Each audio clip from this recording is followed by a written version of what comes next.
Karen, Beatriz, Camilinha. Sejam todos muito bem-vindos, é sempre uma alegria encontrá-los. Queridos, hoje nós vamos seguir com o nosso estudo da competência. Como eu falei na aula passada, nós temos aí uma sequência de aulas, mas antes de nós entrarmos no nosso tema de hoje, eu queria conversar algo com vocês. Vocês vão estar recebendo informações via torpedo esses dias. Se não receberam, devem receber amanhã, mas vocês sabem da minha preocupação, todos vocês aqui são muito já sabedores da minha preocupação, de sempre avisar a vocês, de conversar tudo, né? E aí nós vamos ter na próxima semana, Beatriz, mais uma edição daquele projeto passo a passo, em que vocês têm um caso concreto e devem redigir uma petição, né, com base naquele caso, e me enviar. Então, esse projeto é um projeto que a gente já tem alguns semestres. No semestre passado, nós optamos por não realizar por conta de toda essa adaptação ao sistema remoto, mas nesse semestre nós resolvemos adaptar e realizar. Então, algumas informações aqui. Primeiro, a nossa prova, a AV3, Camilinha, vai valer apenas 8 pontos. Então, ela não vale 10, ela vai ter como nota máxima 8 pontos. Porque 2 pontos serão essa peça que vocês farão na próxima semana. Então, vocês farão essa peça valendo até 2 pontos, e ela vai integrar a nota da AV3, que vale, repito, a prova que vocês vão responder lá no dia 10 de junho, ela já é feita valendo aí apenas 8 pontos. Como é que será esse projeto? Na próxima semana, eu ainda não sei se na terça ou na quinta-feira, durante a aula, vocês vão lá no AVA e vão encontrar no AVA o espaço, da mesma forma que vocês já são conhecedores, né, lá do meu AVA, da nossa disciplina, e tem aqueles módulos, né, tem um lá que é prova e avaliação. Do lado, eu criei um projeto passo a passo. Lá vai estar a atividade, baixa a atividade, responde e envia ali mesmo, certo? Repito, então, na semana que vem, eu vou confirmar se na terça ou na quinta. Eu ainda não recebi essa informação da coordenação. Durante a nossa aula, você vai para o AVA e vai responder, elaborar lá a peça que você tem que responder. Eu estarei aqui em sala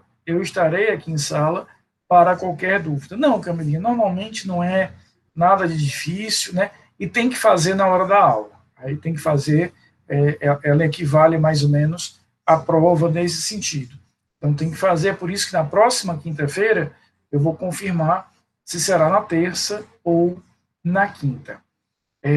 Isso não altera o nosso conteúdo, não altera a nossa programação. Nós começamos a ver competência na última aula, vamos ver hoje. Eu quero finalizar o estudo da competência na próxima aula, né? Reorganizei aqui para que a gente possa fazer isso. Então, na próxima aula, Vinícius, Enzo, Yuri, Yasmin, nós vamos terminar a matéria do semestre. Por que eu quero terminar a matéria do semestre, concluindo esse estudo da competência na próxima aula? Porque com isso, na semana que vem, nós vamos dedicar uma aula a esse projeto passo a passo e a outra aula para fazer a revisão para a prova. Lembrando que a nossa prova será no dia 10 de junho, repito, valendo até 8. A matéria, eu já falei mais de uma vez, a Camila já me perguntou 38 vezes lá no nosso grupo de WhatsApp, que é ação penal e competência. E as aulas de junho, eu vou liberar vocês para que vocês aproveitem, Laricinha, o horário da aula para estudar. Eu sempre estarei, durante as aulas de junho, aqui na sala, para algum tipo de dúvida, para algum tipo de esclarecimento que vocês queiram. Mas a gente vai liberar, vou liberar expressamente vocês das aulas de junho. Então, vamos à nossa programação de fim de semestre. Hoje e quinta-feira, vamos ver competência, com isso a gente encerra a matéria do semestre. Na verdade, a gente viu 120% da matéria do semestre, porque vocês devem se recordar que nós falamos daqueles procedimentos incidentais que formalmente não fazem parte do nosso conteúdo, mas eu julguei que era importante, né? Questões prejudiciais, exceções, etc. Então, a gente acabou vendo mais do que a gente precisava formalmente ver. Vamos terminar essa matéria, repito, na próxima quinta-feira, e na semana que vem, em uma aula, vocês vão fazer essa atividade, e na outra aula, a gente vai fazer a revisão. Eu acredito que até a próxima aula eu já possa dar essas datas precisas a vocês. E aí, as aulas de junho, vocês estão liberados expressamente para que possam utilizar o espaço da aula para estudar, e eu estarei, de qualquer maneira, aqui em sala em junho, Lucas, para alguma dúvida, e também, Enzo, não se furtem a enviar pelo grupo de WhatsApp algum tipo de dúvida que vocês tenham. E aí a prova nos dias 10 e 15 de junho. Está entendido, então, essa programação? Está tranquilo? Alguma dúvida? Professor, qual é a peça? Eu não sei, né? Porque essa atividade ela não é feita por mim. Eu recebo pronta e já vou inserir lá no AVA. Normalmente, se eu me recordo das atividades dos semestres anteriores, é um pedido de relaxamento de prisão, ou um pedido de revogação de prisão, normalmente versa sobre prisões. Vocês se recordam daquele raciocínio que nós fizemos, né? Se a prisão é ilegal, cabe um relaxamento ou um habeas corpus. Se a prisão é legal, cabe a revogação da prisão se ela vier de uma ordem judicial, cabe a liberdade provisória se ela tiver em flagrante delito. Normalmente, versa sobre esses temas. Pelo menos é a experiência que eu tenho dos semestres anteriores. Tá claro? Então, hoje, quinta-feira, competência. Semana que vem, atividade numa aula e revisão na outra. Junho, liberados para estudar. Dia 10, a primeira chamada da nossa AV3. Dia 15, a segunda chamada. Vocês já estão quase, mas quase livres de mim. Está faltando bem pouquinho. Portanto, aguentem aí. Parecia que já na segunda disciplina, Camilinha também. E espero vocês em processo penal 2, semestre que vem, para vocês terminarem de sofrer comigo. Tá combinado? Estamos entendidos? Vamos ao que interessa de hoje, que a gente vê competência. Eu queria rapidamente, muito rapidamente, lembra que eu pedi para vocês, quem não estava aqui na última aula, assistir a aula gravada lá no AVA, mas eu queria só, muito rapidamente, lembrar o que nós conversamos na quinta-feira. Nós temos esses 7 critérios de fixação de competência. Esses 7 critérios podem ser utilizados, Enzo, de várias formas diferentes, e eu estou sugerindo a vocês, estou propondo a vocês uma forma. Como é isso? Tenta usar os incisos 5º e 7º. Tenta começar por eles.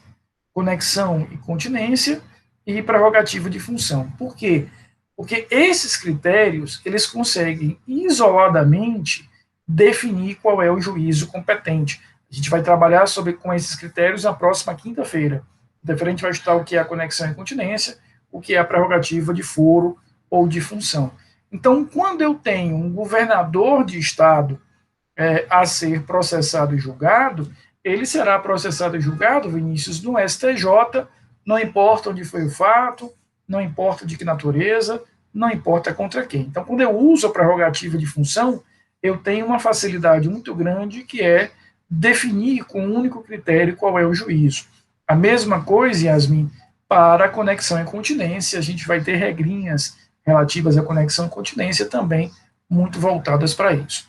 Se você não conseguiu aplicar esses critérios, não foi o caso de aplicar esses critérios, aí você vai se focar nessas 3 perguntas. Primeiro você vai responder qual é o local, usa esses 2 critérios aqui. Depois você vai ver qual é a justiça, vai usar o critério do inciso 3º. E depois que você definiu o local e a justiça, aí é o ajuste fino, é o ajuste mais detalhado, em que você vai usar a distribuição e a prevenção. isso é o nosso tema de hoje, né? Vamos ver esses 5 critérios aqui para que a gente possa entender como responder isso. Então, entendam os critérios, Camilinha, como aquilo que me dá a resposta que eu quero. Eu preciso, repito, fazer essas 3 perguntas para que eu possa definir com precisão, com detalhe, qual é o juízo que eu vou usar. Muito bem, como é que eu resolvo isso? Vamos aqui à primeira pergunta: qual é a cidade? Qual é a cidade onde eu vou ter o processamento daquele fato? Para isso, eu vou trabalhar com esses 2 incisos aqui. E, em regra, Lucas, eu vou usar nesta ordem. Primeiro, eu tento definir a resposta a partir do lugar da infração. Não sendo possível, é que eu vou caminhar para o domicílio ou residência do réu. Então, olha o que nos diz aqui o artigo 70 do Código de Processo Penal, que ele define o inciso primeiro, lugar da infração. A competência será de regra determinada pelo lugar em que se consumar a infração, ou, no caso de tentativa, pelo lugar em que for praticado o último ato de execução. Então, o furto se deu em Fortaleza, a lesão corporal se consumou em Fortaleza, o homicídio, Enzo, se consumou em Fortaleza. Aqui eu vou cravar a bandeira de onde nós vamos processar esse fato. Então, se o crime se consumou em Fortaleza, ou, no caso de crime tentado, onde a consumação não se deu por um fator alheio à minha vontade, eu terei aí, efetivamente, o último ato de execução sendo o local onde eu vou cravar, efetivamente, a minha bandeira. Então, a consumação, ou esse último ato de execução, no caso de crimes tentados, é onde vai determinar o local em que eu vou efetivamente processar esse fato. Uma questão interessante, por isso que eu coloquei aqui como observação, que é relativamente comum, Camilinha, a gente imaginar a seguinte situação. Imagina que o A tenta matar o B, Ana, em Sobral. O A atirou no B, em Sobral. O B não morreu. Não morreu. Aquilo ali foi presenciado por várias pessoas. Eu tenho ali um conjunto probatório muito rico no local do crime, ou seja, em Sobral. Só que eu desloquei, Vinícius, eu trouxe aquela pessoa para Fortaleza para que ela aqui recebesse o melhor atendimento médico. Então, veja, a tentativa foi lá em Sobral, ele não morre por um fator alheio à vontade dele, e aí ele vem à Fortaleza para receber um melhor atendimento médico. Nesse caso,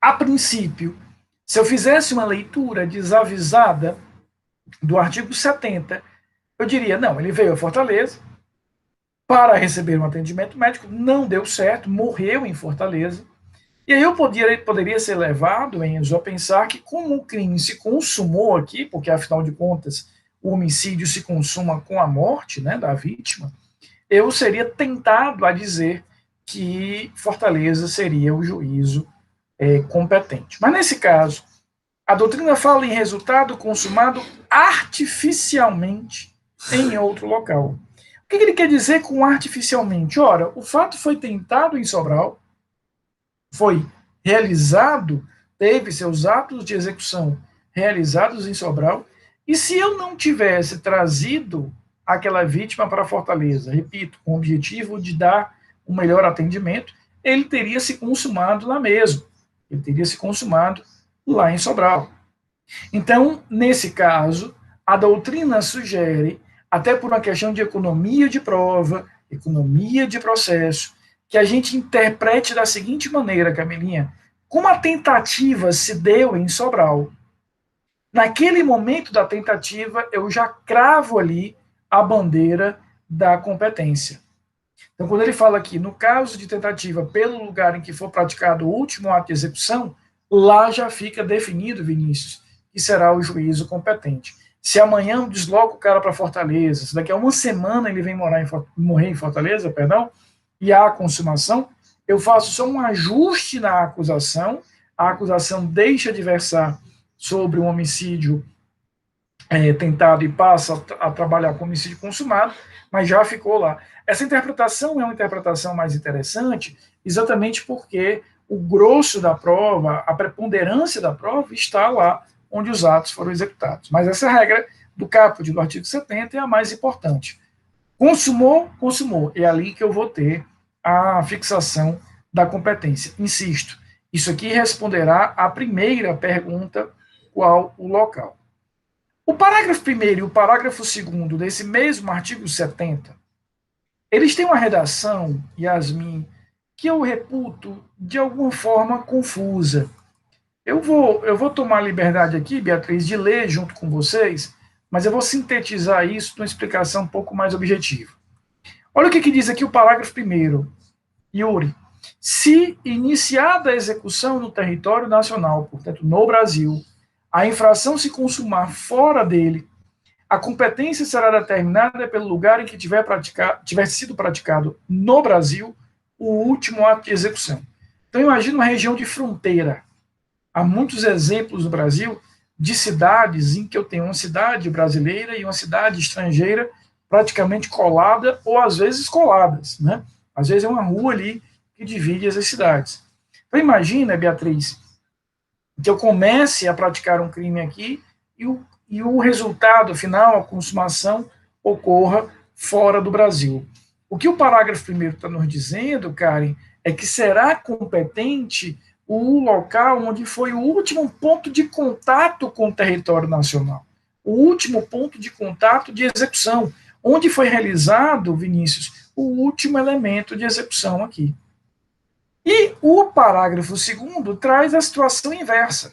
Quando o último ato de execução for praticado fora do território nacional, será competente o juiz do lugar em que o crime, embora parcialmente, tenha produzido ou devia produzir o resultado.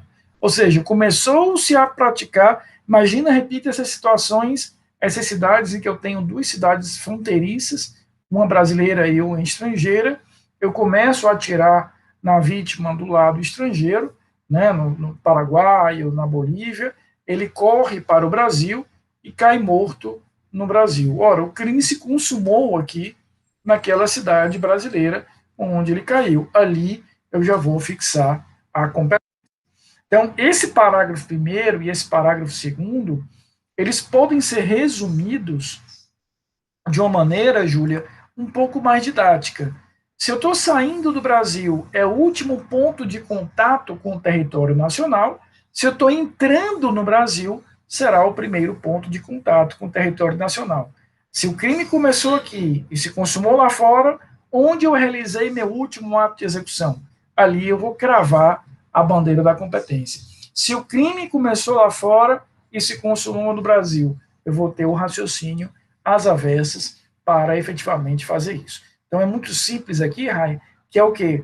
O último ponto de contato ou o ponto de contato de entrada onde o crime acabou por se consumar, né? Não tem grandes complexidades.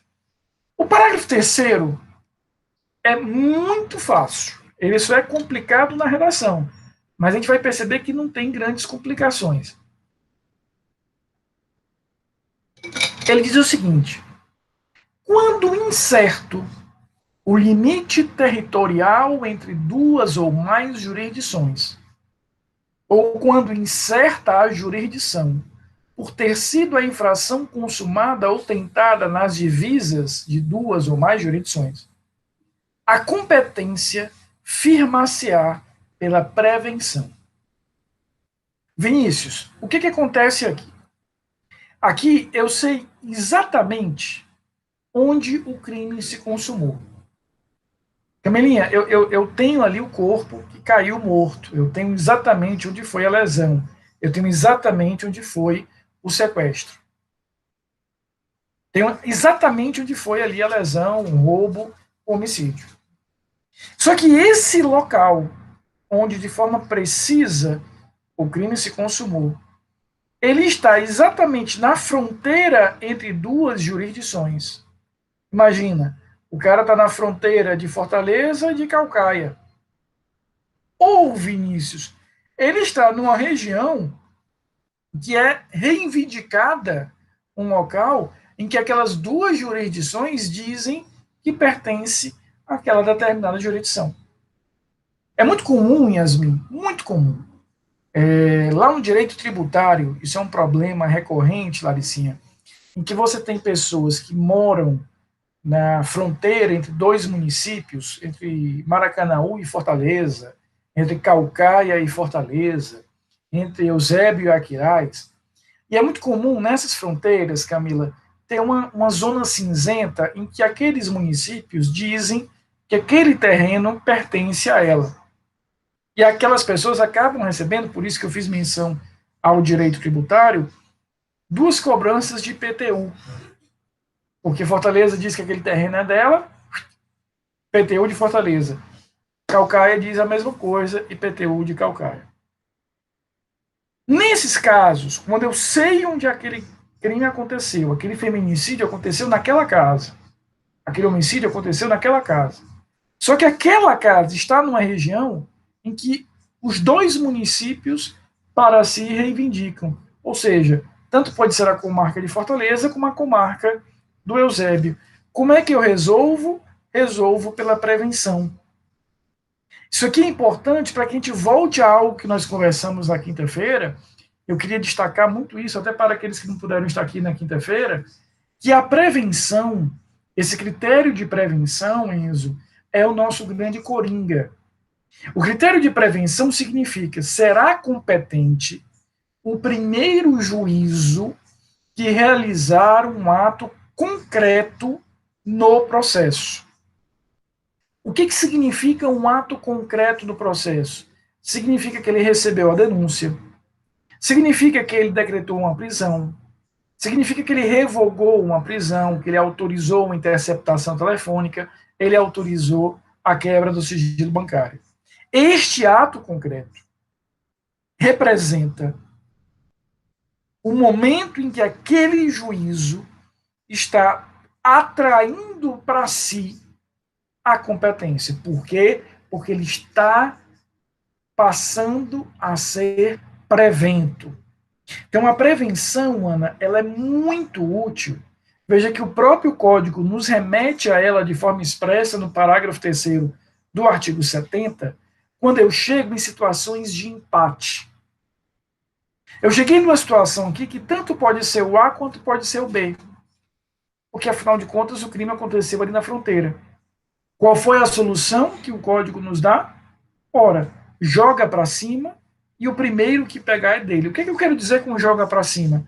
Oferece no juízo A, e na hora que o juízo A receber a denúncia, ele está cravando ali a competência. Ele está atraindo para si a competência.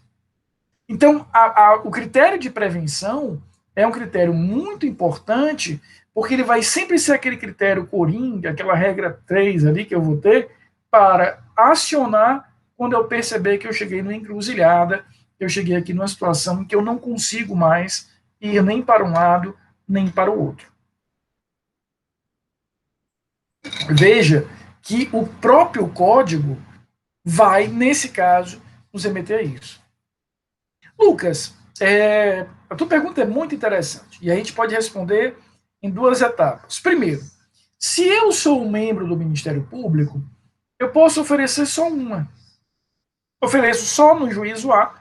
Na hora que aquele juízo A receber, ele automaticamente está definindo ali a prevenção.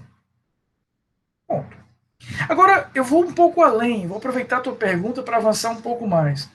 Imagina que dois representantes do Ministério Público ofereceram, tanto na comarca A quanto na comarca B. Os dois ofereceram porque entenderam ali que deveria ficar no A e o outro entendeu que ficaria no B. Nesse caso, continua sendo a mesma regra. O primeiro que tomar conhecimento vai atrair para ele a prevenção. Então, imagina que foram oferecidas hoje as denúncias, tanto no juízo A quanto no juízo B. E amanhã o juízo B já recebeu a denúncia, já realizou, portanto, um ato formal naquele processo. Ali ele já se tornou prevento. Aquela denúncia do juízo outro, mesmo que venha a ser recebida, é natimorta. Ela já não vai ter qualquer tipo de validade, gerando aquilo que nós já conversamos lá atrás no semestre, que é a litispendência. Professor. Caso os dois recebam, haverá uma litispendência, e como é que eu resolvo? O primeiro que recebeu tornou-se naquele ato prevento, tornou-se naquele ato competente. Pois não, Lucas? Professor, mas como que haveria essa comunicação entre os tribunais? Tipo assim, eles veriam através do nome do réu? Não haveria. Não haveria. E aí você vai me dizer, Rafael, peraí, se não haveria, como é que eu vou descobrir isso? Qual é o ponto comum entre esses dois processos, Lucas? O réu. Então eles checariam, aí na hora que vissem o nome do réu nos dois lugares, eles veriam qual a primeira denúncia. Você foi muito feliz. Deveriam. Mas aí eu vou aproveitar e ir além. E caso eles não fizessem isso, e os dois juízos recebessem a denúncia, quando o réu fosse citado duas vezes, que veja, o juízo A recebia e mandava citar o réu. O juízo B recebia e mandava citar o réu. De repente, o réu estava em casa e recebia duas citações de juízos diferentes, de processos diferentes do mesmo fato. Aí o que é que o réu vai fazer?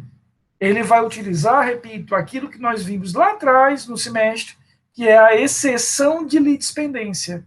Para o que recebeu em segundo lugar a denúncia, ele vai dizer, olha, excelência, eu não vou nem me defender aqui nesse processo, porque esse processo é natimorto. Eu vou apresentar aqui ao senhor uma exceção de litispendência, que eu já estou sendo processado pelo mesmo fato no juiz do lado. Tá? Então, eu repito, você foi muito feliz na sua pergunta quando você diz, Rafael, ele deveria. Sim, ele deveria, mas nem sempre isso acontece. E aí o que vai acontecer? O ponto de interseção será o réu. De repente, o réu se vê diante do fato de ter duplamente recebido aquela determinada citação. Tá? E aí a regrinha é sempre a mesma. O que recebeu depois não interessa, Vinícius, quem ofereceu antes a denúncia. O que interessa sempre é o primeiro que recebeu a denúncia. Essa mesma lógica nós vamos ter no artigo 71. Veja o que ele nos diz aqui. Tratando-se de infração continuada ou permanente, praticada em território de duas ou mais jurisdições, a competência firmar-se-á pela prevenção. Vamos aproveitar aqui, eu sei que vocês lembram disso, vocês fizeram boas cadeiras de penal 1, mas vamos só lembrar quais são os conceitos de infração continuada e infração permanente. A infração continuada, que é disciplinada lá no artigo 71 do Código Penal, veja, nós estamos aqui no 71 do Código de Processo Penal, mas ela é disciplinada lá no 71 do Código Penal, o crime continuado ou a infração continuada, ela acontece quando? Quando eu tenho um conjunto de crimes, são vários crimes, mas eu percebo que um é produzido para dar continuidade ao anterior e preparar o próximo.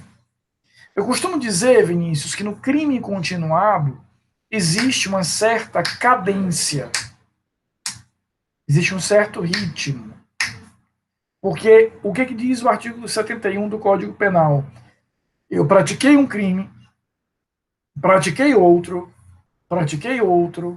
e eles, por circunstâncias de local, de tempo, de forma de execução, me autorizam a concluir que um tem uma direta conexão com o outro. Um está intimamente ligado com o outro. É como se um preparasse efetivamente o próximo. É isso que a gente vai ter aqui no crime continuado. São vários, eu costumo comparar, Enzo, o crime continuado com aqueles arquivos .zip, sabe que você pega vários arquivos de computador e você vai compactá-los, zipá-lo e vira um só.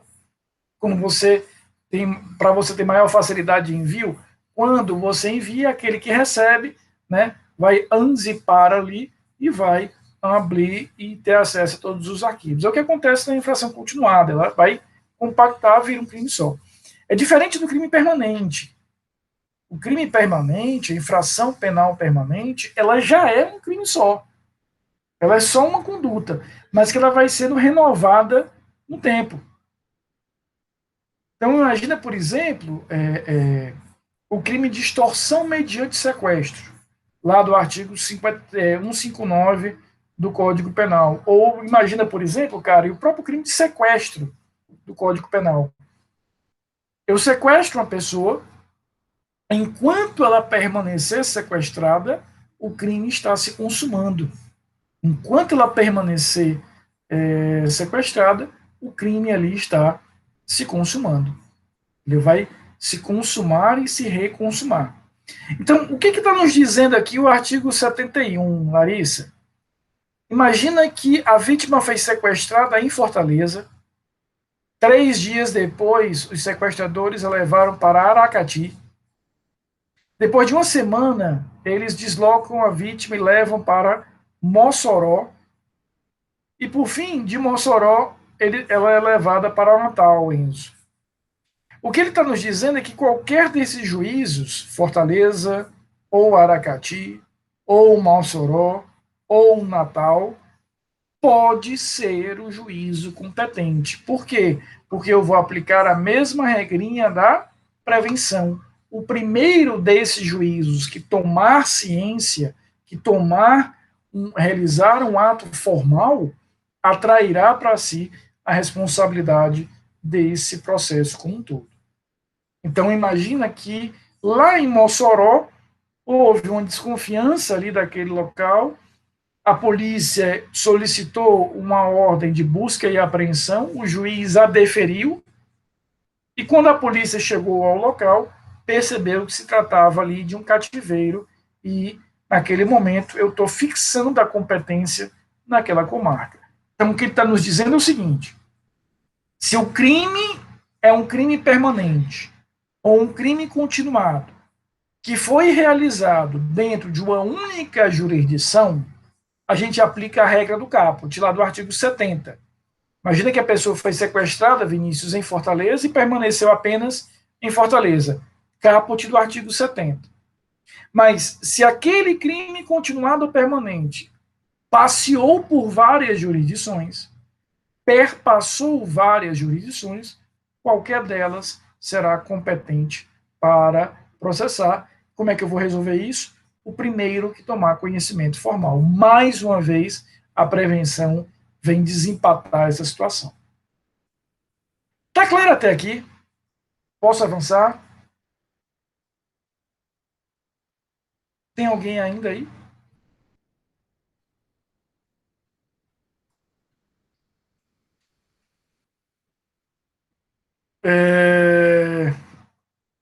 Deixa eu só ver quem foi que levantou a mão. Eu perdi aqui, não estou vendo. Pode perguntar. Professor, eu queria que o senhor pudesse repetir a explicação do parágrafo 2º, não ficou muito claro para mim. Pronto. O segundo, o que acontece no parágrafo 2º? Imagina, Beatriz, que o crime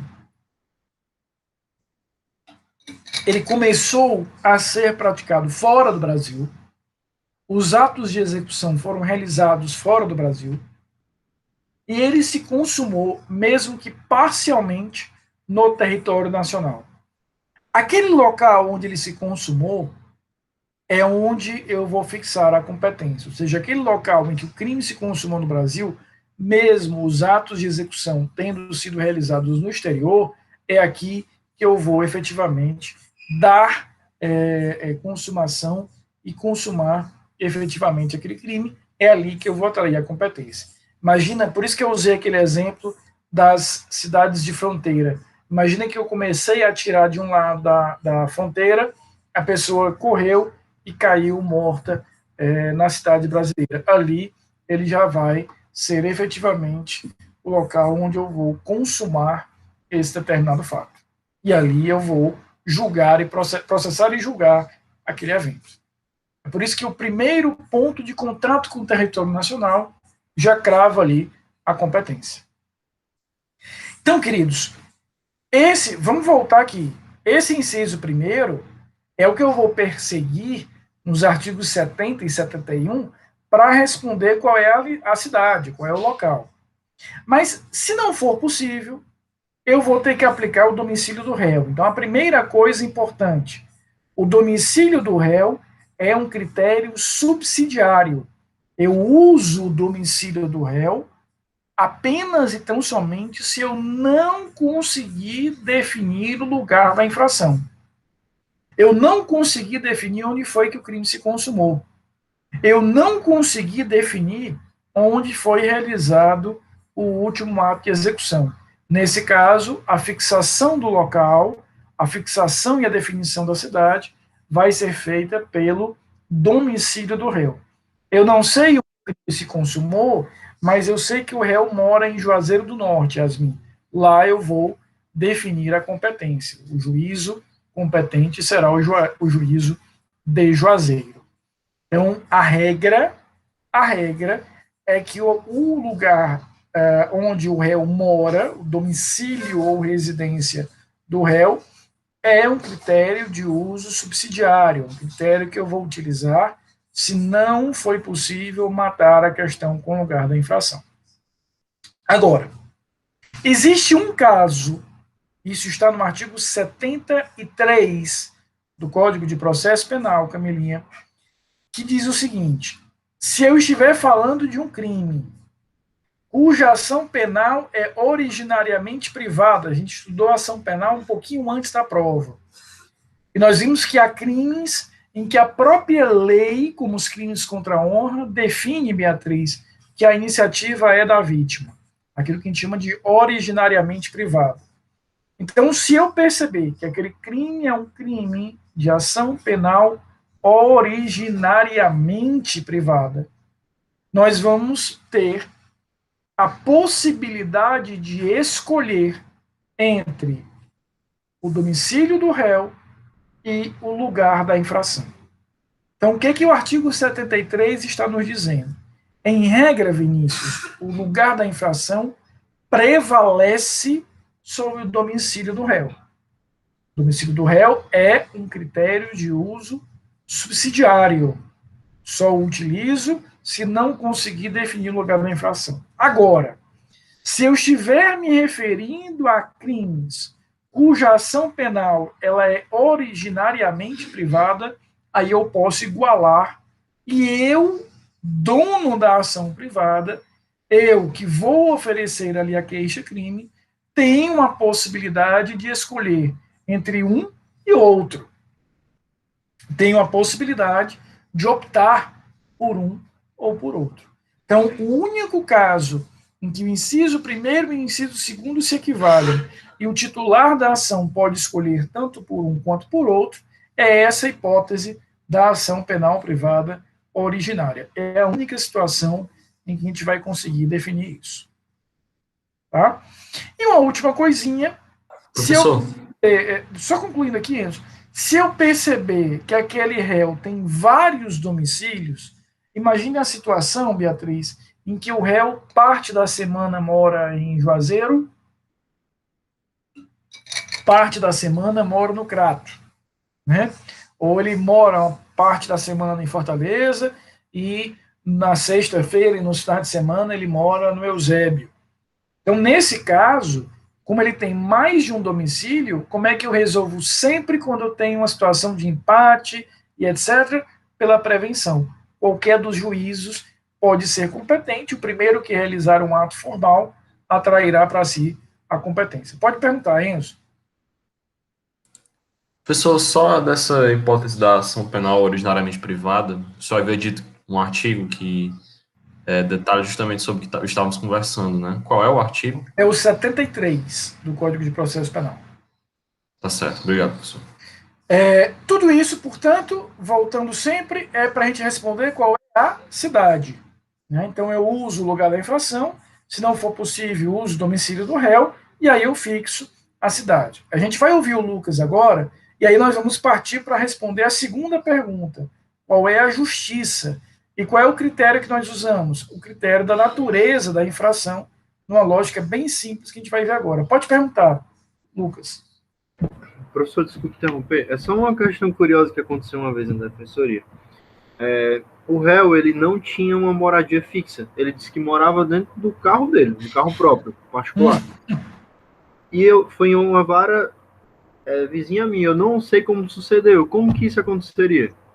Seria pela prevenção, porque, veja, o artigo 72 do Código de Processo Penal, foi muito legal a tua pergunta, vou até voltar aqui, que quando a gente fala de pluralidade de domicílios, você vai ver que o artigo 72 do Código de Processo Penal diz assim: quando o réu tiver vários domicílios, ou quando for incerto o domicílio do réu, em ambos os casos você resolve pela prevenção. Então, o próprio artigo 72 do Código, ele traz a solução para essa tua questão.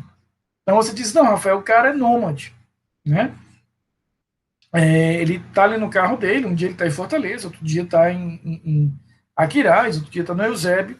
Eu vou resolver pela prevenção. O primeiro desses juízos que tomar conhecimento vai ser competente para tratar dele. E aí, a realização da citação, a gente vai ver isso no início do próximo semestre, é o primeiro tema de processo penal 2, é que vai ter que usar dos seus meios para localizar o réu. Mas a competência, o juízo competente, eu vou resolver da mesma forma que eu resolveria se ele tivesse múltiplos endereços, pela prevenção.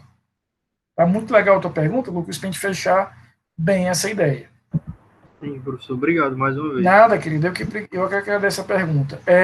Nós já definimos aqui, Beatriz, então, qual é o local, né? Qual é a cidade. Só que nós vimos, eu quero resgatar muito rapidamente algo que nós conversamos na última aula, que a Constituição define 5 justiças no Brasil: Justiça Estadual, Justiça Federal, Justiça Militar, Justiça Eleitoral e a Justiça do Trabalho. Nós vamos excluir, por uma questão lógica, a Justiça do Trabalho. A Justiça do Trabalho não tem nenhuma relevância para a gente. A única coisa de bom que a Justiça do Trabalho tem é o meu querido amigo Tassiano, né, da Camilinha. Tirando isso, não tem mais nada de bom naquela justiça. Mas ela não tem competência criminal. A Justiça do Trabalho não tem nenhuma competência penal, em nenhuma hipótese.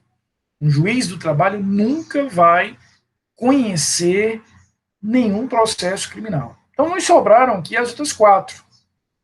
E como é que a gente vai trabalhar com essas 4 justiças, estas sim, com competência criminal? Da seguinte maneira: a Justiça Estadual, ela tem uma competência residual.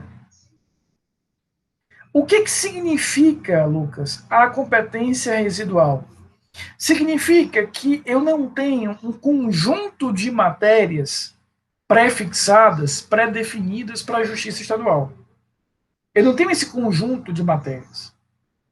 Vai para a Justiça Estadual, e aqui eu vou usar uma expressão sem nenhum tom pejorativo, até porque eu trabalho na Justiça Estadual e jamais usaria um tom pejorativo, mas vai para a Justiça Estadual o que sobrar das outras, o que não estiver das outras. Então, aqui o legislador foi muito sábio. Ele define um rol de competências da Justiça Federal, ele define um rol de competências da Justiça Militar e ele define um rol de competências da Justiça Eleitoral. O que não estiver em um desses elencos de competências vai para a Justiça Estadual. Então, a Justiça Estadual tem um raciocínio, repito, por exclusão, um raciocínio residual em matéria de competência. Eu não tenho como, por exemplo, dizer a vocês quais são os crimes de competência da Justiça Estadual. Não há esse elenco fechado. Eu vou chegar aqui, repito, por exclusão. Aquilo que não estiver no artigo 109 da Constituição. Eu vou passar 2 tarefas de casa a vocês. Vocês vão ter hoje 2 tarefas de casa para estudarem e me trazerem as dúvidas na quinta-feira. A primeira tarefa de casa é ler o artigo 109 da Constituição Federal. Quero que vocês leiam o artigo 109. Esse artigo 109, ele define, Beatriz, as competências da Justiça Federal.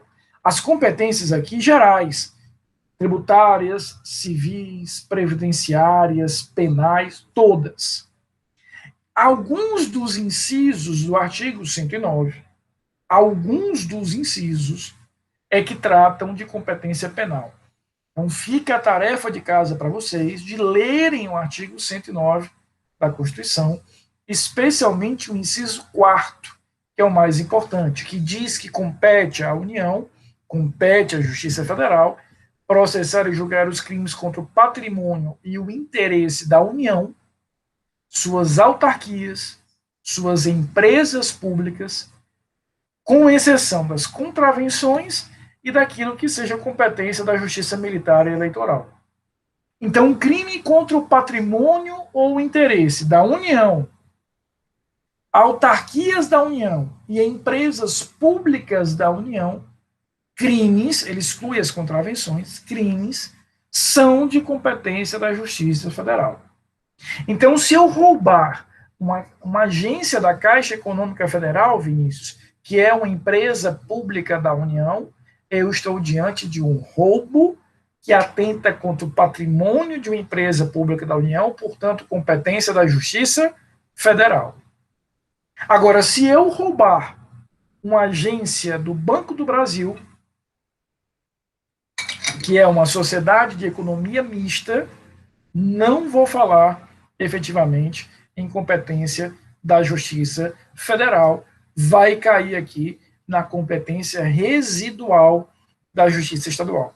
É por isso que eu quero passar essa tarefa para vocês lerem, terem essa intimidade com o artigo 109, principalmente os incisos, como o inciso 4º, inciso 6º, inciso 7º, que tratam de competências penais. Professor, Oi. desculpa interrompê-lo. Não, cara, tranquilo.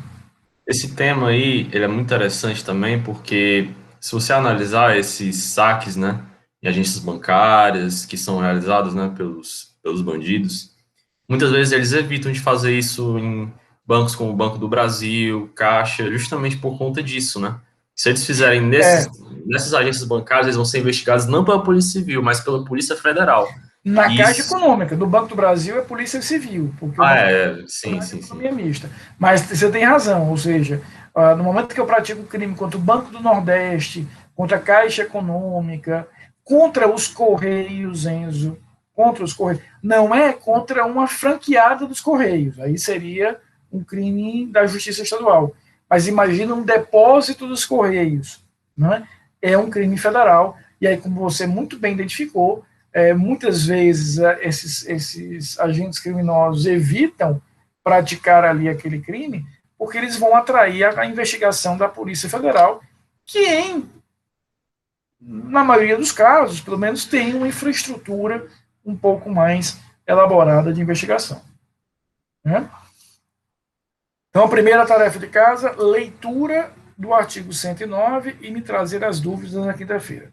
Segunda tarefa de casa, vai anotando aí, Camila, é a leitura do artigo 9º do Código Penal Militar. O Código Penal Militar, de 69, define no artigo 9º o que eu vou entender por crime militar. E por que isso é tão importante? Porque a Justiça Militar, quer a Justiça Militar da União, que vai olhar para os crimes que envolvem as Forças Armadas, quer a Justiça Militar dos Estados, que envolvem a Polícia Militar e o Corpo de Bombeiros, elas vão julgar os crimes militares. E onde é que eu encontro o conceito de crime militar? No artigo 9º do Código Penal Militar. Por exemplo, Beatriz, será crime militar, crime contra o militar em serviço, crime em área militar, crime contra o interesse militar.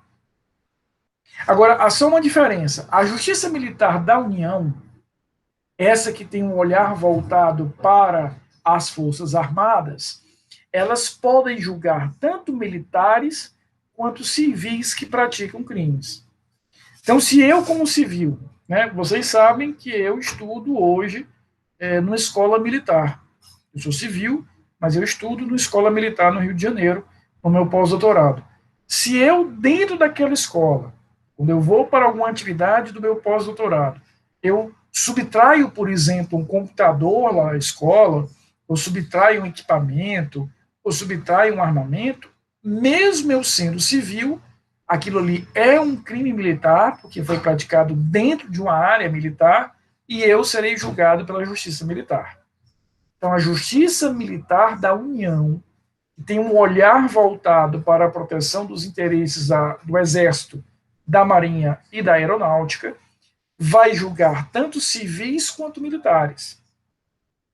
A Justiça Militar dos Estados, que tem um olhar voltado para a Polícia Militar e para o Corpo de Bombeiros Militar, aí ela tem uma competência um pouquinho mais restrita.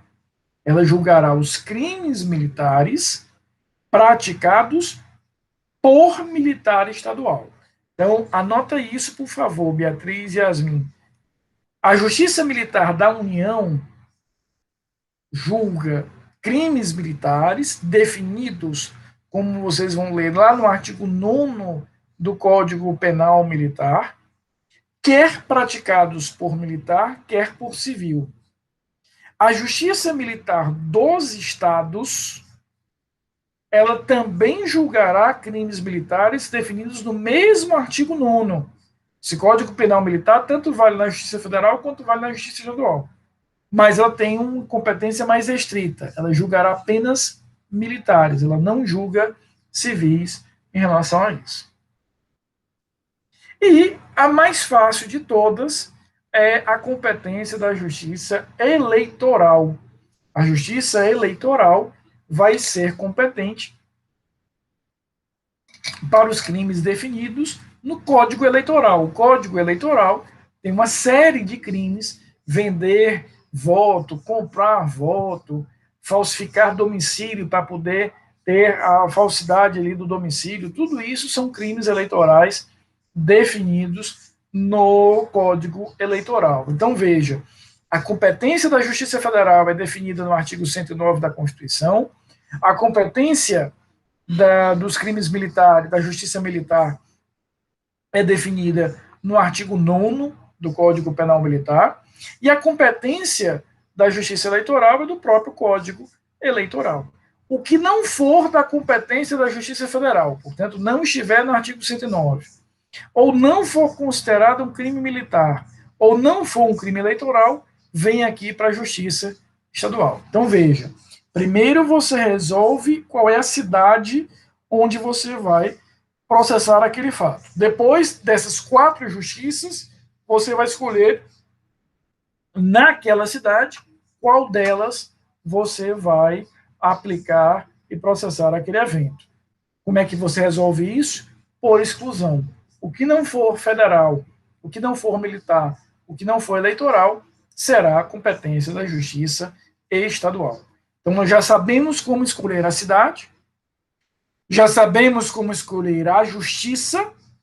Agora nós vamos para a última pergunta. A gente vai escolher agora é o ajuste fino. Qual é o juízo em si que nós vamos ter? Quando eu digo qual é o juízo aqui, Lucas, Alexandre e Enzo, é qual é a vara. Veja, a gente já definiu o que é Fortaleza. Em Fortaleza, nós já definimos que é a Justiça Estadual. Só que a Justiça Estadual Criminal em Fortaleza tem 5 varas do júri, tem 4 varas de drogas, tem 17 varas criminais, e por aí vai. Como é que eu escolho essa vara depois que eu já defini a cidade, a justiça? Falta só esse último ajuste. Você vai usar esses 2 critérios, a distribuição e a prevenção. Só que, na verdade, você vai fazer a distribuição. Como? De 3 formas diferentes. Existem alguns casos, Yasmin, que você vai fazer uma distribuição aleatória, que é uma distribuição por sorteio. Veja, eu falei que são 5 varas do júri em Fortaleza. Aqueles programa de computador vai literalmente sortear uma delas. Aquele processo passa a ser de competência da 3ª vara. É sorteio.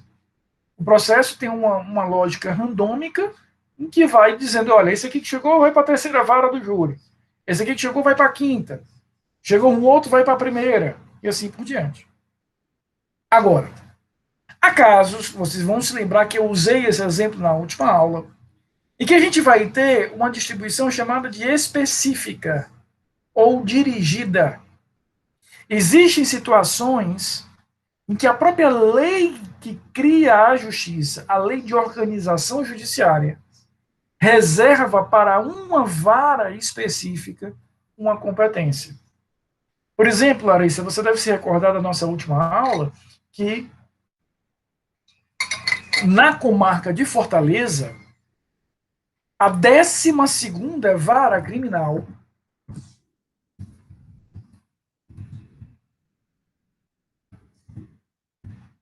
tem competência para crimes contra menores.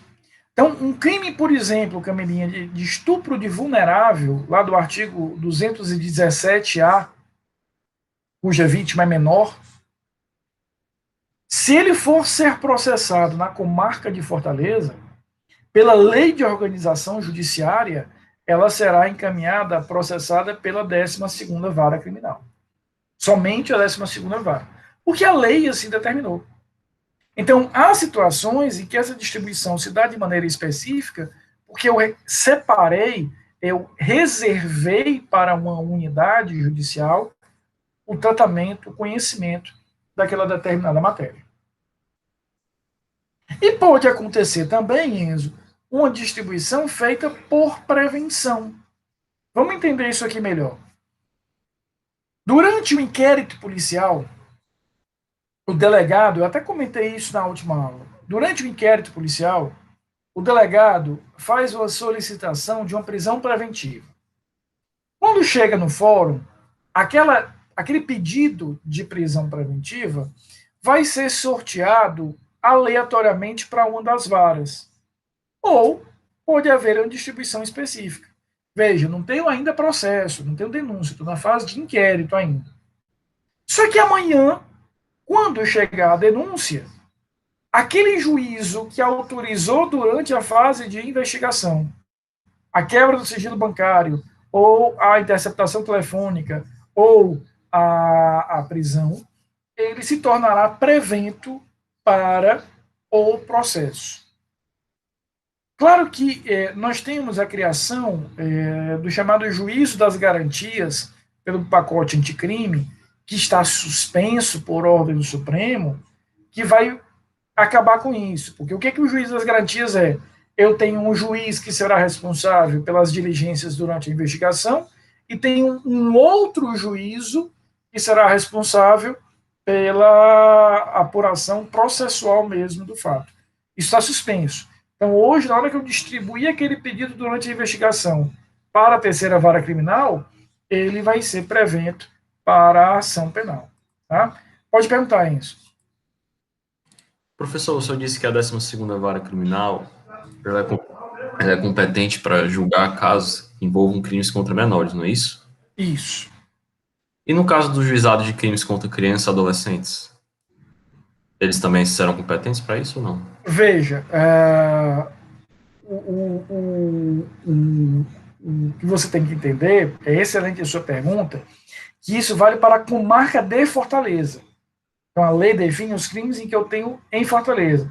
Em outras cidades, eu vou ter juizados, por exemplo, que atuam em outro cenário. Agora, o juizado da infância e da juventude é para quando é que eu uso, ativando aquele modelo da Lueca, é quando o agente que praticou o crime, o ato infracional, na verdade, é o menor.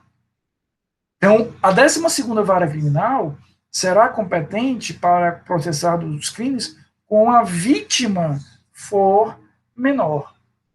Agora, se é o menor que está praticando aquele ato infracional, aí você aplica o juizado da infância e da juventude, quer em Fortaleza, quer em outra cidade. Aí, professor, no caso, o menor ele vai estar representado, né? Isso. Aí vai estar representado, vai ter a defesa de toda forma, e você ativa todo aquele sistema lá do Estatuto da Criança e do Adolescente. A gente não vai falar em pena, a gente vai falar em medida socioeducativa, que pode ir desde a advertência até a internação, passando pela liberdade assistida, né, por várias outras, e ele vai ter que ter a defesa do mesmo jeito. Eu não vou falar em crime, vou falar em ato infracional, né, tem aí outro elemento, digamos assim, de configuração. Tá claro? Tranquilo? Tá certo, professor. Muito obrigado, viu? Eu que agradeço, queridos. Então, o que nós vimos hoje? Qual é o local? Qual é a justiça? Qual é o juízo? Respondemos as 3 perguntas. Então, sempre diante de um caso concreto, Camilinha, responde qual é o local, definiu qual é o local, vai para uma das 4 justiças, naquela lógica que a gente viu hoje, e na justiça especificamente, você vai ver, tem algum juízo pré-evento? Não. Tem algum juízo que seja especificamente competente para cuidar disso? Não. Então, faço a distribuição por sorteio ou aleatório. Quinta-feira, o que nós vamos tratar? Vamos tratar da conexão e da continência e da prerrogativa de função. Com isso, a gente conclui o nosso estudo de competência. Então, lembrando dos avisos do início da aula, quinta-feira a gente vai concluir toda a matéria do semestre. Semana que vem, em uma das aulas, nós vamos fazer a atividade do processo passo a passo, que vale 2 pontos para a prova, e na outra aula, nós faremos juntos uma revisão. Em junho, vocês estão liberados, e o único compromisso em junho é a prova no dia 10 de junho. Estamos combinados? Queridos, eu não vou fazer mais chamada esse semestre, não. Já basta de chamada, já foi suficiente. Né? Já estão muito chamados nesse semestre. Eu quero que vocês estejam aqui para aprender e participar, não é por uma chamada, não. Então, até quinta-feira, fiquem bem. Repito, quinta-feira a gente conclui toda a nossa matériazinha